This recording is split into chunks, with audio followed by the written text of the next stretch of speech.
Hi everyone, இன்னைக்கு நான் கொண்டு வந்திருக்க ப்ராடக்ட் செல்ஃபி ஸ்டிக். இந்த செல்ஃபி ஸ்டிக் 450 ரூபீஸ் அமேசான்ல வித்துட்டு இருக்கு. இது digital selfie stick. Review rating வந்து 3.9 போட்டுருக்காங்க அமேசான்ல.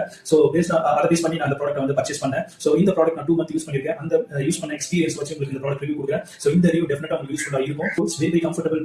நீங்க பாக்கெட்ல போட்டு சரி, ஒரு ஹேண்ட் பேக்ல ஈஸியா போட்டு போயிடலாம். எங்க போனாலும் இந்த செல்ஃபி ஸ்டிக் ஈஸியா நீங்க கொண்டு போயிட்டு நீங்க உங்க வீடியோவை இந்த போட்டோஸை ஷூட் பண்ணிக்கலாம். சோ ரொம்ப காம்பாக்டான செல்ஃபி ஸ்டிக் இது. ரெண்டாவது அட்வான்டேஜ் என்ன அப்படின்னா, இந்த ப்ராடக்ட்டோட ஹெட் நீங்க வந்து 360 டிகிரி உங்களோட செல்போனை ரொட்டேட் பண்ணி உங்களுக்கு தேவையான ஆங்கிள் வச்சு நீங்க போட்டோ ஷூட் பண்ணிக்கலாம். அண்ட் தேர்ட் அட்வான்டேஜ் வந்து ரிமோட். இந்த ரிமோட் வந்து பாத்தீங்கன்னா ரொம்ப ஈஸியா இருக்கு ஹேண்ட் பண்றதுக்கு. ஆஃப்டர் இந்த மொபைல இந்த செல்ஃபி ஸ்டிக் வச்சதுக்கு அப்புறம் நீங்க ரிமோட்ல வந்து ஈஸியா நீங்க வந்து ஹேண்டில் பண்ணலாம். சோ வீடியோஸ் போட்டோஸ் ஈஸியா எடுத்துக்கலாம். அந்த அளவுக்கு ரிமோட் நல்லாவே ஒர்க் ஆகுது. அந்த ரிமோட்ல வீடியோ ஆப்ஷன் போட்டோ ஆப்ஷன் ரெண்டுமே இருக்கு, நீங்க ஈஸியா எடுத்துக்கலாம். But size of the remote வந்து பாத்தீங்கன்னா ரொம்ப சின்னது. I miss somewhere. கிட்ஸ் இருக்கிற வீட்ல கண்டிப்பா மிஸ் ஆக நிறைய வாய்ப்பு இருக்கு.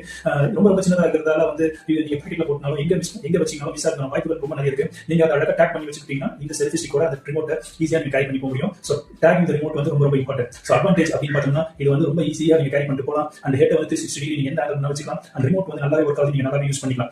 இப்போ நான் முக்கியமான பாயிண்டே வரும், டிராபேக் என்னன்னா, இந்த பாட்டம் வந்து ரொம்ப போரா டிசைன் பண்ணிருக்காங்க. இந்த 3 லெக் வந்து ஈஸியா உங்களால ஓபன் பண்ண முடியாது. ரொம்ப ஹார்டா இருக்கும். இது ஓபன் இன்ஃபேக்ட் நான் ஓபன் பண்ணும்போது ரொம்ப ஹார்டா ஃபீல் பண்ணிருக்கேன். சோ என்னோட சாமி ஓபன் பண்ணணும்னு சொல்லி இதை வந்து கட்டி எடுத்துட்டேன் தனியா. சோ அந்த அளவுக்கு ரொம்ப ஹார்டா டிசைன் பண்ணிருக்காங்க. ஐ திங்க் இந்த ப்ராடக்ட்டை வந்து யூஸ் பண்ணி பார்த்து ப்ராடக்ட்டை லான்ச் பண்ணலாம்னு நினைக்கிறேன். Stability of this selfie stick is very much poor. நீங்க உங்க மொபைல்ல நிக்க வச்சுட்டு வீடியோ ரெக்கார்ட் பண்றீங்க அப்படின்னா இந்த ப்ராடக்ட் யூஸ்ஃபுல்லா இருக்காது. சோ இந்த ப்ராடக்ட் வந்து பாத்தீங்கன்னா செல்ஃபி ஸ்டிக்கா யூஸ் பண்ணிக்கலாம். நீங்க ஸ்டாண்ட் பை மோட்ல 3 லெக் ஓபன் பண்றதுன்றது ரொம்ப கஷ்டமா இருக்கும். வீடியோ ரெக்கார்ட் பண்றதுக்கு நீங்க ரொம்ப வந்து கஷ்டப்படுற மாதிரி இருக்கும். ரெண்டாவது டிராபேக் வந்து பாத்தீங்கன்னா, இந்த மொபைலோட ஹோல்டர். மொபைல் ஹோல்டர் என்னன்னா ரொம்ப ஹார்டு. பாருங்க, நீங்க உங்க போனை ரொம்ப லவ் பண்றீங்க, ரொம்ப காஸ்ட்லியஸ்ட் போன், இதை வச்சு நீங்க ரெக்கார்ட் பண்ணணும் அப்படின்னா டெஃபினட்டா இதுல ஹோல்ட் பண்றதுக்கு நீங்க ரொம்பவே கஷ்டப்படுவீங்க. அந்த அளவுக்கு இந்த பிரஷர் வந்து இந்த ஹோல்டர் வந்து கிரியேட் பண்ணுது. உங்க போன் டெஃபினட்டா டேமேஜ் ஆகிறதுக்கு, ஸ்கிராச் ஆகிறதுக்கு வாய்ப்புகள் நிறைய இருக்கு. என்னோட போனை நான் இதுல பிளேஸ் பண்ணும்போது, அதாவது கேமரா சென்டரா வச்சு நம்ம ரெக்கார்ட் பண்ணும்போது நீங்க இதை பிளேஸ் பண்ணீங்க அப்படின்னா உங்களோட பவர் பட்டன் கரெக்டா இந்த இடத்துல வருது. சோ இந்த ஹோல்டர் கிட்ட வருது. சம்டைம்ஸ் இந்த பவர் பட்டனே இதை டேமேஜ் பண்ற அளவுக்கு பாசிபிலிட்டிஸ் நிறைய இருக்கு.